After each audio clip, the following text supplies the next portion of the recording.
Video लोक लेखा समिति पब्लिक अकाउंट्स कमेटी पर है। एक ऐसा टॉपिक जिस पर अक्सर हर प्रतियोगी परीक्षाओं में प्रश्न पूछा गया है, चाहे ऑब्जेक्टिव हो या subjective. UPSC, BPSC, SSC, railway और अन्य प्रतियोगी परीक्षाओं में लोक लेखा समिति से अब तक पूछे गए 20 प्रश्न और उसका व्याख्या सहित उत्तर इस वीडियो में है। सभी विद्यार्थी प्रश्नों को स्वयं हल करें या अंत में दिए गए उत्तर से मिलान करें। 5 से 10 अगर आपका उत्तर सही है तो इसे एवरेज माना जाएगा। अगर 11 से 15 सही उत्तर करते हैं तो ये बहुत अच्छा है, और अगर 16 से 20 सही उत्तर आता है तो इसको एक्सेलेंट माना जाएगा, उत्तम माना जाएगा। क्यों ये चर्चा में है? क्योंकि कांग्रेस के लोकसभा में जो नेता हैं अधीर रंजन चौधरी को लोक लेखा समिति, संसदीय समिति जो है लोक लेखा का, उसका लगातार दूसरे साल के लिए अध्यक्ष नियुक्त किया गया है, अधीर रंजन चौधरी। और इसीलिए ये टॉपिक इंपॉर्टेंट चर्चा में आ गया है कि इस पर टॉपिक को समझना इंपॉर्टेंट है, इससे कितने प्रकार के प्रश्न आते हैं। चलिए सीधे सीधे प्रश्नों पर हम चलते हैं। सबसे पुरानी संसदीय समिति कौन सी है? Which one of the following is the oldest parliamentary committee? लोक लेखा समिति, पब्लिक अकाउंट्स कमेटी, प्राक्कलन समिति, एस्टिमेट कमेटी, लोक उपक्रम समिति, पब्लिक अंडरटेकिंग कमेटी, विभागीय अस्थायी समिति, डिपार्टमेंटल स्टैंडिंग कमेटी। उत्तर अंत में दिया हुआ है, आप अपना उत्तर नोट कर ले कहीं पर, लास्ट में मिलान कीजिएगा, तभी पता चलेगा निष्पक्ष रूप से कि आप कितना सही कर रहे हैं। लोक लेखा समिति, दूसरा प्रश्न, लोक लेखा समिति का सर्वप्रथम गठन कब हुआ? When was PSC set up for the first time? 1882, 1919, 1921, 1935। उत्तर अंत में है, आप नोट कर लें। किस कानून के तहत लोक लेखा समिति का गठन सर्वप्रथम किया गया? भारत का संविधान, कॉन्स्टिट्यूशन ऑफ इंडिया, भारत शासन अधिनियम, गवर्नमेंट ऑफ इंडिया एक्ट 1909 और भारत शासन अधिनियम 1935। इस पर थोड़ा सा मैं आपको ये करना चाहूंगा कि यह जो है किसके तहत, तो ये जो करेक्ट 1909 ये नहीं होकर 1919 होगा। तो ये एक तरह से मिस्टेक को करेक्ट करने का प्रयास था। ये तीसरा प्रश्न का, पुनः तीसरे प्रश्न पर हम आते हैं। किस कानून के तहत लोक लेखा समिति का गठन सर्वप्रथम किया गया? तो भारत का संविधान, भारत शासन अधिनियम 1919, भारत शासन अधिनियम 1935, लोक लेखा समिति अधिनियम 1956। उत्तर अंत में दिया हुआ है, अब मिलान कर सकते हैं। लोक लेखा समिति में कुल कितने सदस्य होते हैं? 15, 22, 25, 30। जो ऑप्शन है आपको लगता है सही वो नोट कर लें कागज पर। लोक लेखा समिति के सदस्य होते हैं 15 राज्यसभा से, 7 लोकसभा से, सभी राज्यसभा से, सभी लोकसभा से, 7 राज्यसभा से, 15 लोकसभा से। यह ऑप्शन है आपके समक्ष।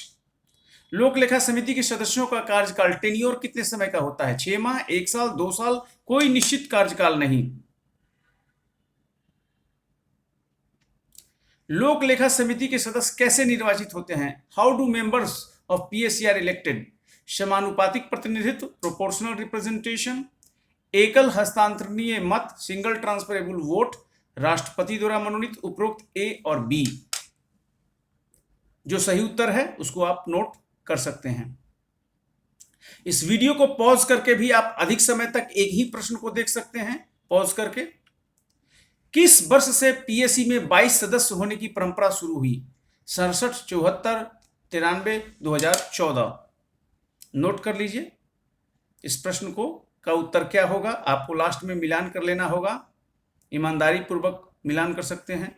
इनमें से कौन पीएससी का सदस्य हो सकता है? राष्ट्रपति द्वारा मनोनीत सीएजी का प्रतिनिधि, भारत के वित्त मंत्री, संघ सरकार के मंत्री, सत्तारूढ़ दल के नॉन एमपी। उपयुक्त सभी पीएससी के सदस्य नहीं हो सकते। नोट कर लेना है। आपके माइंड में जो लगता है कि सबसे बेस्ट आंसर है उसको आप नोट कर लें कागज पर, लास्ट में आपको मिलान करना होगा। पीएससी का अध्यक्ष कौन होता है? Who is appointed as chairman of PSC? Lok Sabha सदस्य जो मंत्री हो, राज्यसभा का उपसभापति, लोकसभा अध्यक्ष द्वारा नामित सत्तारूढ़ दल का सांसद, विपक्ष का संसद सदस्य, मेंबर ऑफ अपोजिशन। ये आपको जो सही उत्तर हो उसको आप नोट कर लें। पीएससी के अध्यक्ष की नियुक्ति कौन करता है? ये अगला प्रश्न है। महालेखा परीक्षक, नियंत्रक, सीएजी, लोकसभा के स्पीकर, राज्यसभा के सभापति, लोकसभा में विपक्ष के नेता। कौन सा सबसे बेस्ट आंसर है, आप इसको नोट कर सकते हैं। ये पूछा हुआ प्रश्न, ये सारा प्रश्न पूछा हुआ है। स्वतंत्रता पश्चात पीएससी के प्रथम अध्यक्ष कौन थे? आफ्टर इंडिपेंडेंस आर के शनमुख शेट्टी, जॉन मथाई, टीएन सिंह, अटल बिहारी वाजपेयी। जो बेस्ट आंसर आपको लगे उसको आप नोट कर सकते हैं। पीएससी का कार्य कौन कौन सा है? केंद्र सरकार के एप्रोप्रिएशन अकाउंट और फाइनेंस अकाउंट की जांच, पहला खर्च करने के तरीके की जांच, मैनर ऑफ स्पेंडिंग, कैसे खर्च होगा, लेखा पर सीएजी के ऑडिट रिपोर्ट की जांच, उपयुक्त सभी। जो सही हो उसको आप नोट कर लें। ये क्वेश्चन ये सब पूछा हुआ है, लास्ट में आप मिलान कर सकते हैं, आप जो सोचे हैं प्रश्न वो सही है कि गलत है। इनमें से कौन पीएससी का फ्रेंड, फिलोसफर और गाइड है? ये अनेक बार ये प्रश्न पूछा हुआ है, एक बार नहीं अनेक बार। संसद है, सीएजी है, सुप्रीम कोर्ट है, स्पीकर लोकसभा। किसको कहा जाता है पब्लिक अकाउंट्स कमेटी यानी लोक लेखा समिति का फ्रेंड, फिलोसफर और गाइड? जो बेस्ट आंसर हो उसको आप नोट कर लें, लास्ट में मिलान कर सकते हैं।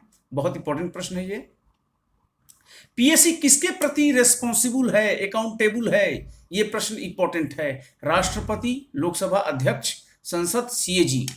अनेक बार ये प्रश्न पूछा गया है। पीएससी किसको रिपोर्ट करता है, किसके प्रति अकाउंटेबल है, रेस्पॉन्सिबल है? अब जो उत्तर लगे उसको आप कर सकते हैं, बेस्ट आंसर उसको नोट कर सकते हैं आप। इनमें से किस संसदीय समिति को mother of all parliamentary committee कहा जाता है? लगभग सभी प्रतियोगी परीक्षाओं में यह पूछा गया है। किस संसदीय समिति को mother of all parliamentary committee कहा जाता है? Estimate committee, department related standing committee, public accounts committee यानी लोक लेखा समिति, और पब्लिक अंडरटेकिंग कमेटी यानी सार्वजनिक उपक्रम समिति। 4 ऑप्शन है, एक सही ऑप्शन है। जो बेस्ट ऑप्शन लगे उसको आप टिक कर सकते हैं, नोट कर सकते हैं कागज पर, लास्ट में मिलान करने के लिए। 17वां प्रश्न आपके सामने ये रहा। कार्यपालिका द्वारा दिए गए व्यय का पर्यवेक्षण संसद करती है। कार्यपालिका द्वारा दिए गए व्यय किए गए व्यय का जो सुपरविजन है वो संसद कैसे करती है? वित्त मंत्रालय के द्वारा, लोक लेखा समिति के द्वारा, पीएससी के द्वारा, और इनमें से कोई नहीं। तो ये एक इंपॉर्टेंट प्रश्न ये भी पूछा हुआ है ऑलरेडी पूर्व में कि कैसे सुपरविजन करती है, किसके माध्यम से? जो सही ऑप्शन है उसको आप टिक कर सकते हैं, नोट कर सकते हैं कागज पर, आपको लास्ट में ऑप्शन देना होगा। 18वां प्रश्न आपके सामने स्क्रीन पर ये रहा। लोक लेखा समिति की भूमिका संविधान के किस अनुच्छेद के आलोक में स्थापित होती है? किस आलोक में, यानी संविधान के किस अनुच्छेद के आलोक में लोक लेखा समिति की भूमिका इस्टेब्लिश्ड होती है? Article 110, article 112, article 148, article 151। सही ऑप्शन को आप टिक कर सकते हैं, कागज पर नोट कर सकते हैं, क्योंकि मिलान करना है आपको। लोक लेखा समिति कैसा है? यह क्वेश्चन अनेक बार पूछा हुआ है। संवैधानिक बॉडी है, कॉन्स्टिट्यूशनल बॉडी है, संविधान में जिक्र है इसका, संसद का अंग है, पार्ट ऑफ पार्लियामेंट, सांविधिक निकाय है यानी स्टैट्यूटरी बॉडी है, संसदीय नियमों के तहत गठित समिति है। इनमें से जो सही ऑप्शन है उसको आप टिक कर सकते हैं, उसको टिक कर सकते हैं, नोट कर सकते हैं मिलान करने के लिए। और 20वां और आज का अंतिम प्रश्न जो लोक लेखा समिति से जुड़ता है वो आपके सामने स्क्रीन पर ये रहा। लोक लेखा समिति इनमें से कौन सा कार्य नहीं करती है? ध्यान दीजिए, कौन सा कार्य नहीं करती है? बृहत्तर नीतिगत मामलों पर सरकार को निर्देश देना, खर्च पश्चात ऑडिट करना, खर्च करने के पूर्व ऑडिट करना। इनमें से कौन सा कार्य नहीं करती है? ए, बी, इसमें कौन सा सही होगा आपको देखना पड़ेगा। तो खर्च पश्चात के ही केवल ऑडिट करती है। इसमें थोड़ा सा मिस्टेक, टाइपिंग मिस्टेक है जो मैं करेक्ट करना चाहूँगा आपको इस बीच में आपको। और ये जो टाइपिंग मिस्टेक है ये ए और सी होगा लास्ट में। That's correct answer. तो ये आपके सामने रहा। और इस प्रकार लोक लेखा समिति से ये प्रश्न में आपको पूछा गया है। और ये लास्ट प्रश्न हो गया, कौन सा कार्य नहीं करती है? तो लास्ट में है ए और सी। तो ये इंपॉर्टेंट है, आपको देखना पड़ेगा कि कौन सा सही उत्तर है। और ये आपके समक्ष उत्तर रहा। आप देखिए हर 20 प्रश्न का यहाँ पर ऑथेंटिक उत्तर दिया गया है। आप इसको पॉज करके रोक कर आप मिलान कर सकते हैं कि आपका सही उत्तर है कि गलत उत्तर है। कोई भी डाउट हो तो आप इस वीडियो के कमेंट बॉक्स में जाकर डाउट पूछ सकते हैं, प्रश्न पूछ सकते हैं। और ये बहुत इंपॉर्टेंट प्रश्न है सभी लोगों के लिए, क्योंकि अक्सर पूछा जाता है। इस वीडियो को देखने के लिए बहुत बहुत धन्यवाद आपको। और ये लोक लेखा समिति से संबंधित ये प्रश्न था आपके समक्ष, और यहाँ पर जो आपसे पूछा गया है तो इसका जो है सब आपको उत्तर दिया गया है इसमें। धन्यवाद करते हैं इस वीडियो को आपने देखा। बहुत बहुत धन्यवाद। Thank you.